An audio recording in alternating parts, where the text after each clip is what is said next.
Amjambo na habari za asubuhi wapendwa wasikilizaji na watazamaji wa Kivu News Info popote pale mlipo ndani na nje ya nchi. Tunakaribisha tena kuungana nasi katika matangazo yetu ya asubuhi ya leo kwa tarehe 7 za mwezi wa 4 mwaka 2026 na Kivu News Info kila siku tuendelea kuwaletea matangazo yetu tukiwa mashariki mwa Jamhuri ya Kidemokrasia ya Kongo. Na katika taarifa zetu za asubuhi ya leo tutawapa muhtasari wa habari zote zinazojiri ikiwemo habari za usalama, kisiasa, kijamii na kiuchumi pamoja na matukio ya kibinadamu yanayoendelea kuathiri maisha ya wananchi kila siku.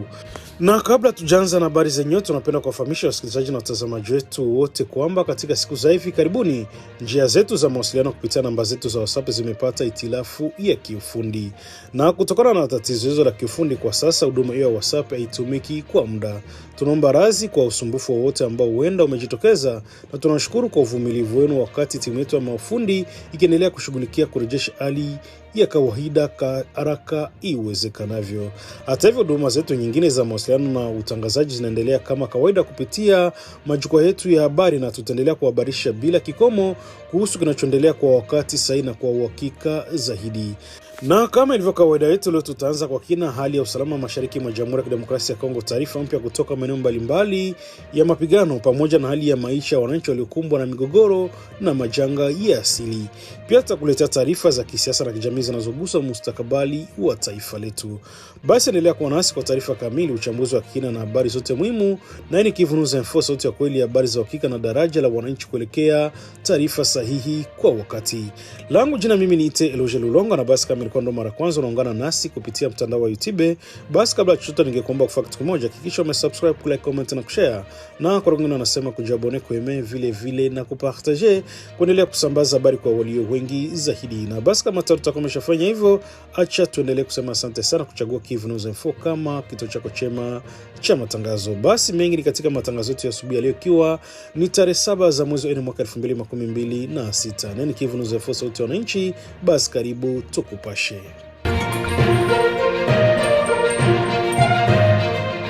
Hali ya usalama imezidi kuwa mbaya siku ya jana Jumatatu tarehe 6 Aprili katika eneo la Ziralo iliyoko katika wilaya Kale mkoani Kivu Kusini mashariki mwa Jamhuri ya Kidemokrasia ya Kongo kufuatia mapigano makali kati ya waasi 23 na makundi ya kujilinda maarufu kama Wazalendo. Kwa mujibu wa vyanzo vya ndani, mapigano yalianza majira ya alfajiri saa 11 na yakihusisha maeneo kadhaa muhimu kimkakati. Mapambano yaliripotiwa katika maeneo ya Braza, Lulamba na Bushenge ndani ya vijiji vya Kusisa na Nyalugusha. Mapigano mengine makali yalizuka katika mili wa Kaziba, Katale na Kafufula na Katanga, kigusa zaidi vijiji vya Bunje na Bushungulu. Katika mapigano hayo, waasi 23 walikuwa wakikabiliana na wapiganaji wa Wazalendo kutoka makundi tofauti, wakiwemo wale wa kundi la Kopako linaloongozwa na Kiricho Mirimba Mwanamai pamoja na makundi ya MCD PIN yanaongozwa na Greviste Chimpiringira na Uguma Kanyangwenye. Kadri siku ilivyoendelea, hali ilizidi kubadilika kwa kasi na kufikia majira saa 11 jioni, taarifa zinaonyesha kuwa maeneo kadhaa yakiwemo Kaziba, Katale, Kafufula, Katanga, Mpanama, Braza, Bushenge na Lulamba yalikuwa tayari yameanguka mikononi mwa waasi wa M23. Nadaiwa pia kwa baadhi ya ngome za Wazalendo zilichoma moto wakati wa kusonga mbele kwa waasi hao wa M23.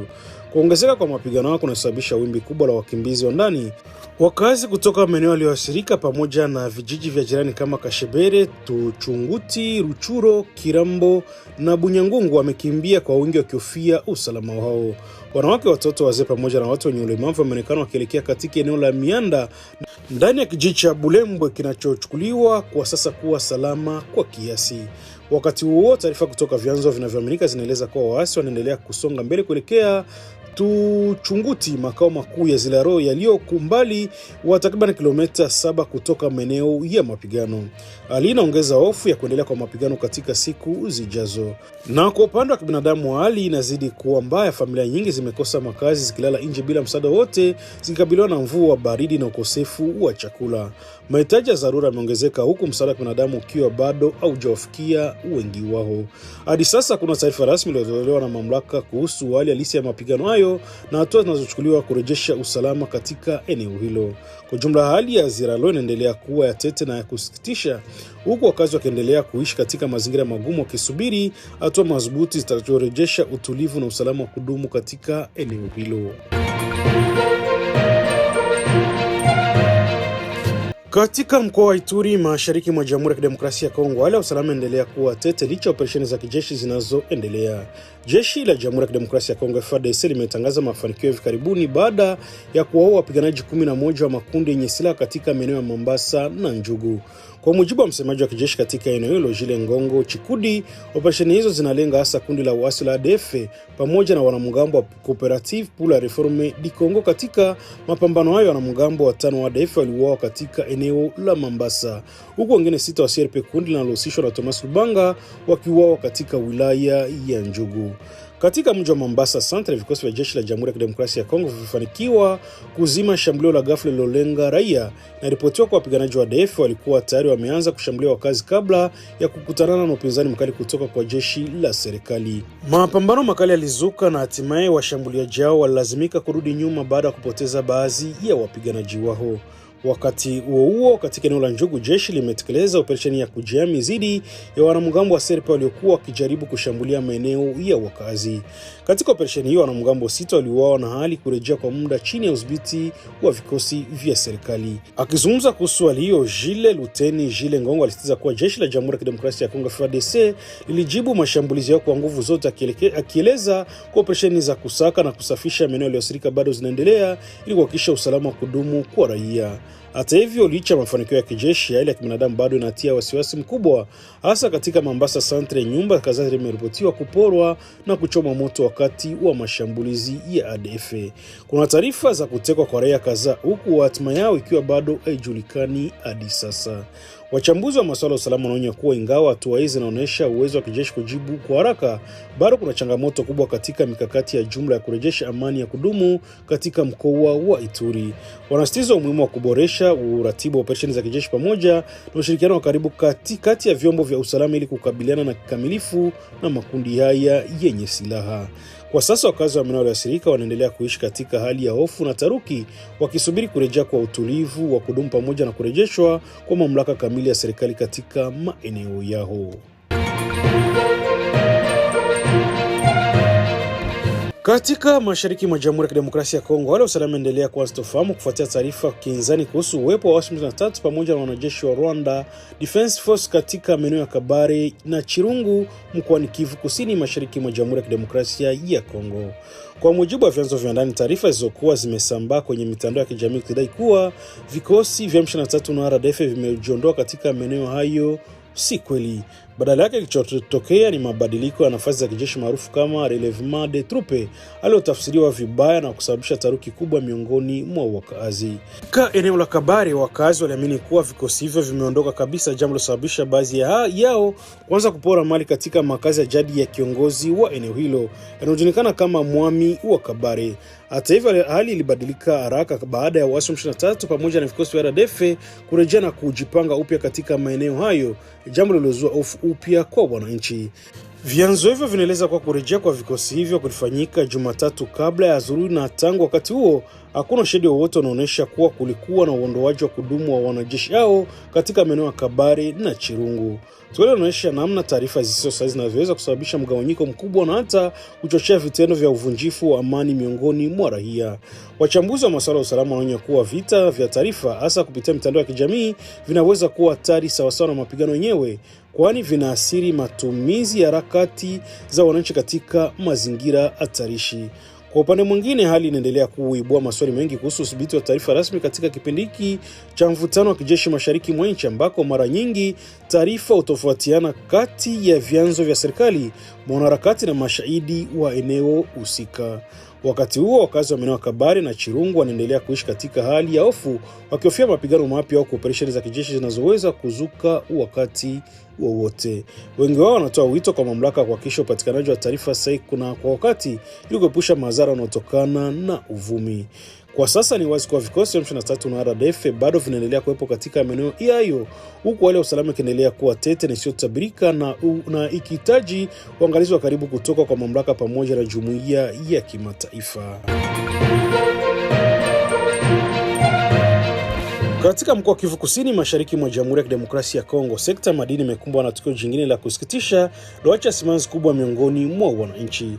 Takriban wachimbaji wa madini 40 wa kienyeji wameripotiwa kuuawa katika shambulio lililotokea tarehe 24 Machi katika eneo la Karembo, kituo kinachodaiwa kuhusishwa na uasi wa M23. Kwa mujibu wa taarifa zilizokusanywa na Barometre Securite du Kivu, shambulio pia liliacha watu 14 wakiwa wamejeruhiwa. Tukio linaweza kuwa limetokea katika mazingira yenye utata mkubwa, huku sababu kuu ikitajwa kuwa ni madai ya kifedha kutoka kwa wachimbaji hao. Imeelezwa kwa wachimbaji hao walikuwa wakifanya kazi katika eneo hilo, walikuwa wakidai malipo yao ya miezi takriban 5, jambo lililozua mvutano kati yao na waasi waliokuwa wakisimamia shughuli za uchimbaji katika eneo hilo. Karembo ni miongoni mwa maeneo yaliyodhibitiwa na kundi la waasi M23 ambalo linadaiwa kutumia rasilimali za madini kuhifadhi shughuli zake za kijeshi. Hata hivyo, ili kulalisha mauaji ya waasi wa M23 wadai kuwa baadhi ya wasiriwa walikuwa wanahusishwa na makundi ya wenyeji wanaounga mkono serikali maarufu kama Wazalendo. Lakini mashuhuda walikuwepo eneo la tukio walipinga vikali madai hayo, wakisisitiza kuwa waliuawa walikuwa ni raia wasio na silaha walikuwa wakitaka haki yao ya malipo. Baada ya tukio hilo, hofu kubwa imetanda katika eneo la Karembo na maeneo jirani. Wachimbaji wengi wamekimbia kwa kofia usalama wao, jambo ambalo limeathiri kwa kiasi kikubwa shughuli za uchimbaji madini katika ukanda huo. Kwa mujibu wa baadhi ya wanaharakati wa kiraia, hali sasa ni ya wasiwasi mkubwa, na wanasema kuwa licha ya wachimbaji wengi kuondoka, bado kuna juhudi za kuleta watu wapya ili kuendeleza shughuli za uchimbaji, hali inayozua maswali kuhusu usalama wao na mustakabali wa sekta hiyo. Ingawa takwimu za Barometre Securite du Kivu zinaonyesha vifo vya watu 40, vyanzo vingine vya ndani vinataja idadi ndogo zaidi ya waathirika. Hata hivyo, ukubwa wa tukio hilo unabaki kuwa kutisha na unaonyesha ukubwa wa tatizo la usalama katika maeneo ya mgodi mashariki mwa nchi. Kwa upande wake, jeshi la Jamhuri ya Kidemokrasia ya Kongo FARDC limelaani vikali mauaji hayo ya raia kupitia taarifa rasmi, likiahidi kuendelea na juhudi za kurejesha usalama katika maeneo yaliyoathirika. Sisi za kiraia nazo zimeeleza wasiwasi wao kuhusu kuendelea kuwepo kwa mazingira ya hofu na ukatili katika maeneo ya uchimbaji madini. Tuele naibua tena mjadala mpana kuhusu namna rasilimali za asili zinazochangia kuendeleza mgogoro na silaha, huku raia wakiendelea kuwa waathirika wakuu. Kwa sasa wakazi wa Karembo na maeneo jirani wanaendelea kuishi kwa hofu, wakihitaji ulinzi zaidi na hatua madhubuti kutoka kwa mamlaka ili kuhakikisha usalama wao na kuzuia matukio kama haya yasijirudilie tena. Kijiji cha Buchocho kilichopo katika wilaya Kale mkoani Kivu Kusini mashariki mwa Jamhuri ya Kidemokrasia ya Kongo kimekumbwa tena na janga la asili liloacha majonzi makubwa kwa wakazi wake. Tukio limetokea siku ya Jumapili tarehe 5 Aprili na kufuatia mvua kubwa zilizonyesha na kusababisha mafuriko makubwa katika eneo hilo. Kwa mujibu wa taarifa kutoka vyanzo vya ndani, mvua hizo zilisababisha mito ya Lukungula na Kabushungu kufurika na kuwasili vibaya kijiji cha Bushushu pamoja na maeneo ya jirani. Taarifa zawali zinaeleza kuwa watu 5 wamepoteza maisha huku wengine kadhaa wakijeruhiwa, ingawa baadhi ya majeruhi hao wameelezwa kuwa katika hali isiyo mbaya sana. Mbali na madhara ya kibinadamu, janga hilo pia limeleta uharibifu mkubwa wa mali. Barabara kuu ya taifa namba 2 imeharibiwa vibaya, jambo linaloweza kuathiri usafiri na usambazaji wa bidhaa katika ukanda huo. Mashamba mengi yameharibiwa na maji, hali iliyozua hofu na uhaba wa chakula katika siku zijazo. Wakazi wa eneo hilo akiwemo mmoja aliyetambulika kwa jina la Pascal Amuli ameleza kuwa tukio hilo limeacha jamii ikiwa katika hali ya sitofahamu, huku wengi wao wakikosa mahali pa kuishi baada ya nyumba zao kuathiriwa na mafuriko. Mashirika ya ndani na kiraia yameonya juu ya hatari kubwa inayoweza kufuata baada ya mafuriko hayo. Miongoni mwa habari hizo ni pamoja na ufakuzi wa maji ya kunywa, kuenea kwa magonjwa ya mlipuko yanayosababishwa na maji machafu, pamoja na uwezekano wa baa la njaa kutokana na uharibifu wa mazao. Shirika la Environnement Sans Frontieres limetoa pole na kuonyesha mshikamano wake kwa familia zilizoathirika na janga hilo. Kupitia ujumbe uliosainiwa na mratibu wake wa muda wa shirika hilo Didier Mungwakonkwa, shirika hilo limeeleza kuwa tukio linaumiza si tu wakazi wa Bushushu bali taifa nzima la Jamhuri ya Kidemokrasia ya Kongo pamoja na jumuiya ya kibinadamu. Shirika hilo limeahidi kuendelea kufuatilia kwa hali ya maendeleo na tukio hilo na kuhimiza hatua za haraka kuchukuliwa ili kuwasaidia wasirika pamoja na kuweka mikakati ya madhubuti na kupunguza athari za majanga kama hizo katika siku zijazo. Ikumbuko kuwa si mara ya kwanza kwa Bushushu kukumbwa na janga la aina hili. Mnamo mwezi Mei mwaka 2023 kijiji hicho kilishuhudia maafa makubwa ambako zaidi ya watu 400 wamepoteza maisha, maelfu kupotea na mamia nyumba kusombwa na maji kupelekwa ndani ya ziwa Kivu.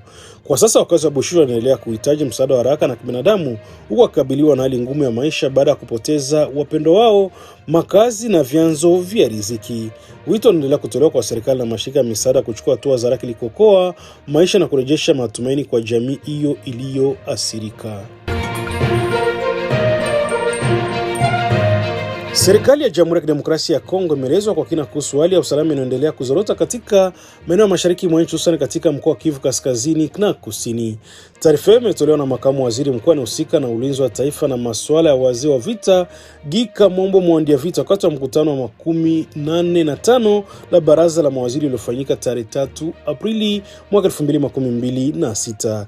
Katika taarifa hiyo, waziri Kabombo alisitiza kuwa jeshi la taifa FARDC linaendelea kuwa macho na liko tayari kulinda mipaka nchi pamoja na usalama wa wananchi dhidi ya kile alichokita muungano na mashambulizi inayojumuisha jeshi la Rwanda pamoja na waasi wa M23. Akizungumza hali ya leo ya Walikale katika Kivu Kaskazini, alieleza kuwa jeshi la Jamhuri ya Kidemokrasia ya Kongo linaendelea na utekelezaji wa makubaliano yaliyofikiwa mjini Washington, hasa kuhusu kundi la FDLR ambalo limekuwa likitajwa kama moja chanzo cha ukosefu wa utulivu katika ukanda huo. Katika mkoa wa Ituri, waziri huyu alirejea shambulio hivi karibuni lililofanywa na waasi wa ADF katika eneo la Mombasa ambako zaidi ya watu 40 waliripotiwa kupoteza maisha huku mali nyingi zikiharibiwa. Alieleza kuwa jeshi la Jamhuri ya Kidemokrasia ya Kongo linaendelea na operesheni za kudhibiti hali hiyo na kuhakikisha kuwa wananchi wanabaki salama bila kulazimika kukimbia makazi yao. Katika wilaya Njugu, jeshi limefanikiwa kugundua ghala 3 la silaha lililohusishwa na muungano wa wanamgambo wa CRP Zaire pamoja na kujisalimisha kwa wapiganaji 14 wa makundi hilo. Hizo zinatajwa kama dalili chanya katika juhudi za kurejesha usalama huko operesheni za kuwasaka waliobaki zikiendelea ili kukomesha mashambulizi dhidi ya raia. Katika mkoa wa Katanga, taarifa zinaonyesha kuwa mkuu wa majeshi FARDC ameanzisha operesheni maalumu ya kuondoa waasi wanaoleta vurugu katika eneo hilo, na wakati huo hali ya kiusalama pia imezingatiwa katika maeneo ya pembezoni mwa mji wa Kinshasa pamoja na mkoa wa Mai Ndombe, hasa kuhusiana na operesheni dhidi ya kundi la Mobondo. Kwa jumla, taarifa hii inaonyesha wazi kuwa licha juhudi za diplomasia zinazoendelea kati ya Kinshasa na Kigali pamoja na mzunguko unaohusu mgogoro wa AFC/M23, hali ya usalama bado ni tete na inazidi kuzorota katika baadhi ya maeneo mashariki mwa nchi. Wakati huo, uwepo wa mashambulizi ya ADF inaendelea kuwa tishio kubwa. Kundi lenye asili ya Uganda linalohusishwa na mtandao wa kigaidi wa kimataifa linaendelea kufanya mashambulizi dhidi ya raia katika maeneo ya mpakani kati ya DRC na Uganda, licha operesheni za pamoja kati ya jeshi za nchi hizo mbili. Kwa sasa serikali inasisitiza kuwa itaendelea kuchukua hatua za kijeshi na za kiusalama ili kulinda wananchi na kurejesha utulivu, huku wananchi wakihimizwa kuwa watulivu na kushirikiana na vyombo vya ulinzi katika kipindi hiki kigumu.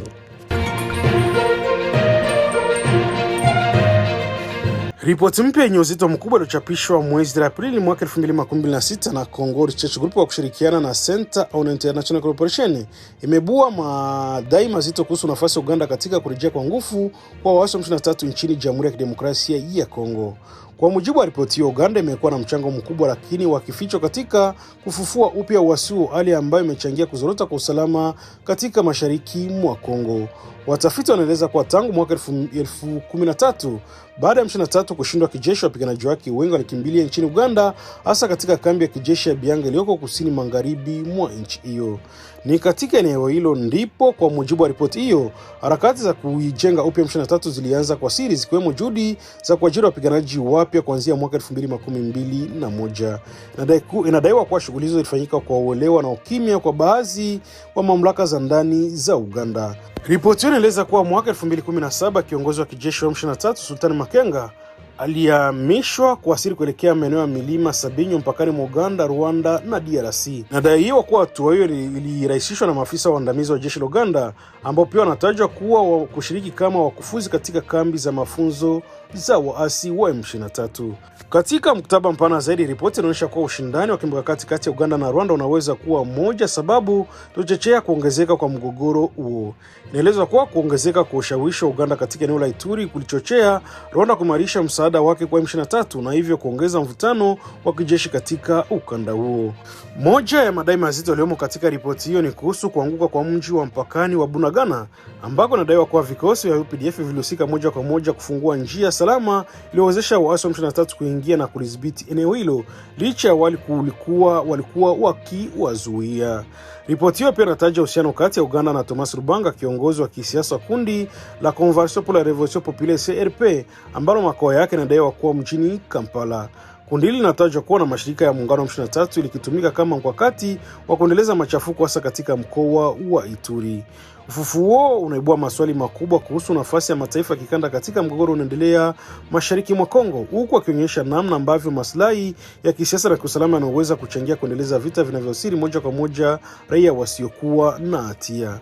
Kwa ujumla, ripoti hiyo inaongeza uzito katika mjadala wa kimataifa kuhusu suluhisho la kudumu na mgogoro mashariki mwa DRC ambako maelfu ya watu wamepoteza maisha na mamilioni kulazimika kuyama makazi yao kutokana na vita vinavyoendelea. Harakati ya kiraia Lucha imeeleza msimamo mkali dhidi ya makubaliano yaliyofikiwa na serikali ya Jamhuri ya Kidemokrasia ya Kongo kuhusu kupokea wahamiaji waliofukuzwa kutoka nchini Marekani. Katika taarifa iliyotolewa siku ya Jumapili mjini Kinshasa na kusainiwa tarehe 5 Aprili, Lucha imekosoa vikali mpango huo ikisema kuwa unaligeuza DRC kuwa kile wanachokiita tupa la wahamiaji kutokana na hali ya hatari na changamoto nyingi zinazolikumba taifa hilo kwa sasa. Kwa mujibu wa taarifa hiyo, harakati ya Lucha inaona makubaliano hayo kama aina ubebaji wa majukumu ya sera za wahamiaji kutoka Marekani kutekelezwa katika nchi ambayo tayari inakabiliwa na matatizo makubwa ya kiusalama na kijamii. Lucha inaeleza kuwa DRC kwa sasa inakabiliwa na changamoto kadhaa kubwa zikiwemo ukosefu wa usalama unaoendelea mashariki mwa nchi hasa kutokana na shughuli za makundi yenye silaha pamoja na majanga asili kama mafuriko yanayoathiri maisha ya maelfu ya wananchi. Harakati hiyo imekumbusha kuwa huduma za msingi kama afya, elimu na makazi bado haijamarika kwa vya kutosha katika maeneo mengi ya nchi, jambo linalofanya uwezo wa kitaifa kupokea wahamiaji wa ziada kuwa na mashaka makubwa. Kwa mtazamo wa Lucha, makubaliano yanaweza kuongeza mzigo wa taifa ambalo tayari napitia hali ngumu ya kibinadamu na kiuchumi. Wanasisitiza kuwa badala ya kuwa na suluhisho, hatua hiyo inaweza kuongeza changamoto za kijamii na kiusalama kwa wananchi wa kawaida. Katika msimamo wao, wanaharakati wa Lucha wanataka serikali ya Jamhuri ya Kidemokrasia ya Kongo kufuta mara moja makubaliano hayo na kuzingatia masuala ya wananchi wake baada ya kuingia katika mkataba wa kimataifa yenye athari za moja kwa moja kwa jamii. Pia wanasisitiza umuhimu wa uwazi katika maamuzi ya serikali, wakieleza kuwa masuala yanayohusu uhamiaji wa kimataifa yanapaswa kujadiliwa kwa kina na kushirikiana na wadau mbalimbali ikiwemo asasi za kiraia na wananchi. Kwa jumla, mjadala huu umebua hisia tofauti ndani ya Jamhuri ya Kidemokrasia ya Kongo, huku baadhi wakihofia hasara za muda mrefu na makubaliano hayo na wengine wakitaka maelezo zaidi kutoka kwa serikali kuhusu faida na masharti ya mpango huo. Wakati huo, Lucha imeendelea kushikilia msimamo wake kwamba uamuzi huo hauendani na hali halisi nchini, inasisitiza kipaumbele kinapaswa kuwa kulinda utu na ustawi wa raia wa Jamhuri ya Kidemokrasia ya Kongo kwanza kabla ya majukumu ya kimataifa.